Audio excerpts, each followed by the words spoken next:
السلام علیکم ورحمۃ اللہ وبرکاتہ۔ الحمدللہ والصلاۃ والسلام علی رسول اللہ، اما بعد۔ میرے پیارے دوستوں اور تمام دینی اور اسلامی بھائیوں، آج ہم نماز کے ارکان اور واجبات کیا ہیں یہ باتیں جانیں گے، ارتھات کیا چیزیں ہیں جو نماز کا استمبھ ہیں، نماز کے پیلر اور آدھار ہیں۔ اگر وہ چھوٹ جائیں گے تو ہماری نماز ہی قبول نہیں ہوگی، ہم کو پھر دوہرا کے نماز جو ہے ہم کو پڑھنی پڑے گی۔ یعنی اگر وہ کوئی بھی چیز چھوٹ جائے تو وہ نماز قبول ہی نہیں ہوگی، نماز سویکار نہیں ہوگی۔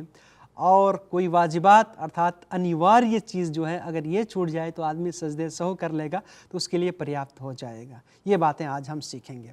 سب سے پہلے ہم جانتے ہیں نماز کے اندر ارکان کتنے، نماز کے ارکان، نماز کے استمبھ، نماز کے آدھار کتنے ہیں اور کون کون سے ہیں۔ ہمارے یہاں بہت مشہور ہے، وہ لوگ کہتے ہیں صرف 6 ہیں، یہ غلط ہے۔ نماز کے اندر ٹوٹل 14 ارکان ہیں۔ نماز کے کتنے ارکان ہیں؟ 14 ہیں۔ 14 اس کے استمبھ اور آدھار ہیں۔ اس میں سب سے پہلے کھڑا ہونا، کھڑے ہو کر کے نماز پڑھنا۔ طاقت اور شکتی ہے تو کھڑے ہو کر کے نماز پڑھیں گے۔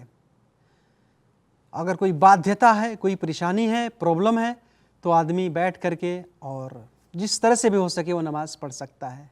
کوئی پریشانی نہیں ہے تو کھڑے ہو کر نماز پڑھنا یہ انیواریہ ہے، ضروری ہے، یہ نماز کا رکن ہے۔ قیام، کھڑے ہیں، پھر اس کے بعد سے تکبیرۃ الاحرام یعنی پرتھم تکبیر، شروع کی تکبیر کہنا، یہ بھی نماز کا استمبھ ہے۔ اگر کسی نے پرتھم تکبیر، شروع میں تکبیر نہیں کہا اللہ اکبر تو اس کی نماز نہیں ہوگی۔ اسی طرح سے سورہ فاتحہ کی تلاوت کرنا، سورہ فاتحہ کی تلاوت یعنی قرات، یہ بھی نماز کا رکن ہے، نماز کا آدھار ہے۔ چوتھے نمبر پہ رکوع کرنا، ہر رکعت میں رکوع کرنا یہ ضروری ہے، نماز کا آدھار ہے، نماز کا رکن ہے۔ رکوع سے سیدھا کھڑا ہونا یہ بھی نماز کا رکن ہے۔ اور چھٹے نمبر پہ کھڑا ہو کر اعتدال کے ساتھ نمرتا پوروک کھڑے رہنا، رکوع سے کھڑا ہونا نمبر 5، اور رکوع یعنی کھڑا ہو کر کے پھر سیدھا کھڑا رہنا یہ نمبر 6، یعنی یہ بھی نماز کا رکن ہے۔ کوئی لوگ نماز سے سیدھا کھڑے نہیں ہوتے، سجدے میں چلے جاتے ہیں، ان کی نماز نہیں ہوتی میرے بھائیوں۔ یہ نماز کا رکن ہے، آدھار ہے، ایک استمبھ ہے، ایک پیلر ہے۔ جو رکوع سے سیدھا کھڑے نہیں ہوتے وہ نماز کے ایک پیلر کو گرا دے رہے ہیں، تو اس وجہ سے رکوع سے سیدھا کھڑا ہونا یہ ضروری ہے۔ 7ویں نمبر پہ ہے سجدے کرنا، 7 انگ پہ سجدہ کرنا، یہ انیواریہ اور ضروری ہے۔ پیشانی، ناک ایک ہو گیا، دونوں ہاتھ کے پنجے، دونوں گھٹنے اور دونوں پیروں کے پنجے۔ کوئی آدمی پیر کو اٹھا لیا، سجدہ صحیح سے نہیں ہوا اس کا۔ ہر سجدے میں 7 انگوں پر، جسم کے شریر کے 7 بھاگوں پر سجدہ کرنا یہ انیواریہ ہے۔ نمبر 8، سجدے سے اٹھ کے سیدھا بیٹھنا، یہ بھی ضروری ہے۔ سجدے سے اٹھ کے دونوں سجدوں کے بیچ میں، دونوں سجدوں کے مدھیہ بھاگ میں، دونوں سجدوں کے درمیان میں سیدھا بیٹھنا یہ بھی نماز کا رکن ہے۔ 9ویں نمبر پہ ہر چیز کو اطمینان کے ساتھ، نمرتا پوروک، دھیریتا کے ساتھ پورن کرنا، ادا کرنا، جلدی نہ کرنا کسی بھی چیز میں۔ اگر آدمی جلدی نماز پڑھ رہا ہے اس کی نماز قبول نہیں ہوتی ہے۔ 9ویں نمبر پہ ہے، 10ویں نمبر پہ تشہد الاخیر یعنی انتم تشہد، آخری تشہد، یہ انیواریہ ہے، ضروری ہے۔ اور 4 رکعت کی نماز ہے تو جو دوسری تشہد ہے دوسری رکعت میں، وہ کیا ہے؟ نماز کے واجبات میں سے، انیواریہ باتوں میں سے۔ لیکن آخری تشہد جو ہے، آخری تشہد پڑھنا یہ نماز کا رکن ہے۔ اسی طرح سے آخری تشہد کے لیے بیٹھنا یہ بھی نماز کا رکن ہے۔ اور اسی طرح سے رسول صلی اللہ علیہ وسلم پر صلاۃ والسلام ارتھات درود شریف پڑھنا یہ بھی نماز کا رکن ہے۔ اور پھر سلام پھیرنا، سلام پھیر کے نماز کو پورن کرنا، نماز سماپت کرنا، نماز کو ختم کرنا یہ بھی نماز کا ایک رکن ہے، ایک آدھار ہے۔ اور 14ویں نمبر پہ ہر چیز کو ترتیب سے ادا کرنا، کرم انوسار، جس سلسلہ سے، جس طریقے سے، جس ترتیب سے بیان کیا گیا، پہلے رکوع، پھر سجدہ، پھر اس کے بعد سے تشہد۔ کوئی آدمی الٹا پلٹا کر دیا اس کی نماز نہیں ہوگی۔ تو یہ چیزیں نماز میں جو ہیں رکن ہیں، نماز کے ارکان ہیں، نماز کے استمبھ ہیں، اس کو ہمیں ادا کرنا ضروری ہے۔ آئیے ہم جانتے ہیں نماز کے اندر نماز کے انیواریہ باتیں کتنے ہیں، یعنی نماز کے اندر واجبات کتنے ہیں۔ تو نماز کے اندر ٹوٹل 8 واجبات ہیں، 8 انیواریہ باتیں ہیں۔ میں نے بتایا کہ ان میں سے جو 14 میں نے بتایا، اس میں سے اگر کوئی بھی چیز آدمی چھوڑ دیا، سورہ فاتحہ نہیں پڑھا، رکوع نہیں کیا، سجدہ نہیں کیا، پھر اس کا سجدہ سہو پریاپت نہیں ہوگا، سجدہ سہو کرنے سے اس کی نماز قبول نہیں ہوگی۔ दोहरा मैं अभी सजदे सहू के बारे में बताऊंगा। और आदमी कोई वाजिबात चीज़ छोड़ दिया, कोई अनिवार्य बातें उसने छोड़ दी तो सजदे सहू कर लेगा, उसके लिए पर्याप्त हो जाएगा, उसकी नमाज जो है हो जाएगी मुकम्मल। वाजिबात कितने हैं? 8 हैं। नंबर 1, तकबीरतुल इहराम के अतिरिक्त सारी तकबीरात, यानी शुरू में जो प्रथम तकबीर है वो तो स्तंभ है, रुकन है, और इसके अलावा जो रुकू और सजदा के लिए तकबीरें कहते हैं ये नमाज के वाजिबात में से हैं, अनिवार्य बातों में से है। अगर छोड़ दिया किसी ने तो सजदे सहू कर लेगा, उसके लिए पर्याप्त होगा। रुकू में सुबहान रब्बियल अज़ीम कहना, रुकू में सुबहान रब्बियल अज़ीम कहना।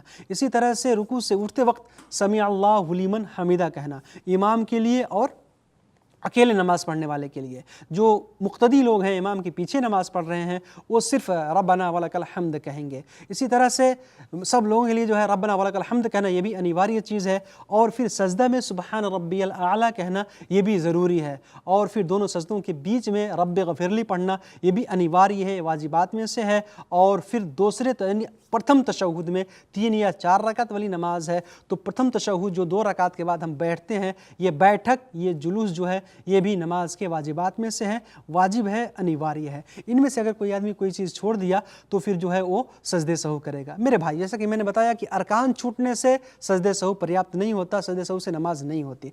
तो यहाँ पे अब हमको एक बात पे ध्यान देना, सजदे सहू हम कैसे करेंगे।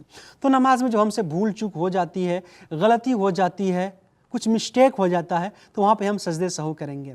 वाजिबात छूटने से और रुकन छूटने से सजदे सहू नहीं। और इसके अलावा जो दूसरी चीज़ें हैं अगर वो छूट गई तो इंसान की नमाज जो है पूर्ण हो जाती है, मुकम्मल हो जाती है। सुन्नत वगैरह मुस्तहबात वगैरह अगर छूट जाए तो, अगर किसी इंसान ने रुकन छोड़ दिया नमाज के अंदर तो उसकी 4 हालतें होंगी। नंबर 1, कोई रुकन किसी ने छोड़ दिया किसी रकात में तो वो क्या करेगा। मिसाल के तौर पे पहली रकात में कोई सूरह फातिहा नहीं पढ़ा और रुकू में चला गया तो क्या करेगा वो। अगर वो उस रकात को पूरा नहीं किया है तो फिर वापस आएगा, सूरह फातिहा पढ़ेगा, फिर रुकू और सजदा करेगा, फिर उसके बाद से अपनी नमाज मुकम्मल करेगा और इस भूल चूक की वजह से आखिर में सजदे सहू भी करेगा। और दूसरे नंबर पे अगर वो आदमी सूरह फातिहा नहीं पढ़ा पहले रकात में, या रुकू नहीं किया उदाहरण स्वरूप, या सजदा नहीं किया, दूसरा रकात शुरू कर दिया, दूसरे रकात की क़िरात शुरू कर दी, तो क्या करेगा। अब वो वापस नहीं आएगा, पढ़ेगा दूसरी रकात, तीसरी रकात पढ़ लेगा, लेकिन उसकी पहली रकात जो है ये कैंसिल हो जाएगी, बातिल हो जाएगी, इसको शुमार नहीं किया जाएगा, इसकी गणना नहीं होगी। और दूसरी रकात जो है वो पहली रकात के स्थान को ले लेगी, पहले रकात के जगह को ले लेगी। और फिर वो इसी तरह से पूरी नमाज़ें पढ़ेगा, पहली रकात को शुमार नहीं करेगा। और अगर 4 रकात वाली नमाज है तो 4 रकात मुकम्मल करेगा, यानी टोटल वो 5 पढ़ेगा और पहले को कैंसिल कर देगा। यानी जिस रकात में उसने रुकन छोड़ा है उस रकात को कैंसिल कर देगा और फिर वो नमाज़ अपनी जितनी रकात है उसको मुकम्मल करेगा। मैं उम्मीद करता हूँ कि आप समझ रहे होंगे इंशाअल्लाह। अगर नहीं समझ में आए तो फिर वजाहत अपने उलमा से ले सकते हैं। और अगर आदमी सलाम फेरने के बाद पता चला उसको कि उसने कोई रुकन छोड़ दिया है तो फिर फ़ौरन खड़ा हो जाए और 1 रकात पढ़े और सजदे सहू करे। और अगर देर हो गई, अपनी जगह से उठ गया या उसका वज़ू भंग हो गया तो मेरे भाइयों फिर वो नमाज को दोहराएगा। कोई रुकन अगर छोड़ा है तो नए सिरे से पूरी नमाज पढ़ेगा। और कोई वाजिबात अगर छूट जाए, वाजिब चीज़ छूट जाए तो उसके लिए वो सजदे सहू पर्याप्त है। क्या करेगा, नमाज में सलाम फेरने से पहले 2 सजदे, यानी तशहुद में तहियात, दरूद शरीफ और दुआ पढ़ने के बाद सलाम फेरने से पहले 2 सजदे करेगा और फिर सलाम फेर देगा। उसकी नमाज जो है पूर्ण हो जाएगी, मुकम्मल हो जाएगी। और सलाम फेरने के बाद भी सजदे करने का सबूत मिलता है। तो बेहतर ये है कि आदमी से अगर कोई चीज़ ज़्यादा हो गई है तो सलाम फेरने के बाद सजदा करे, कोई चीज़ अगर कम हो गई है उसको तो सलाम फेरने से पहले से। ये एक सिर्फ महत्वपूर्ण क्या कहते हैं उत्तम और अफजल है, बाकी सलाम फेरने से पहले ही आदमी सजदे नहीं 2 सजदे वो जो करेगा वो उसके लिए पर्याप्त हो जाएगा। आदमी इस बात को सीखे।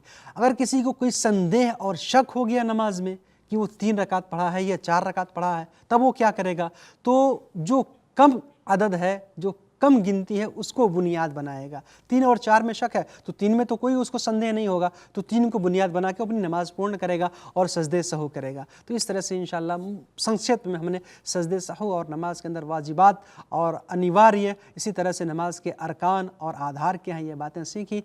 हम उलमा कराम से मसाइल पूछें, दीन के बातें में ज्ञान हासिल करें और नमाज जो सबसे उत्तम, श्रेष्ठ और अफजल इबादत है इसको अच्छे तरीके से पढ़ने की कोशिश करें। अल्लाह ताला हम सबको नेक अमल की तौफीक दे। आमीन। वस्सलामु अलैकुम व रहमतुल्लाहि व बरकातुहू।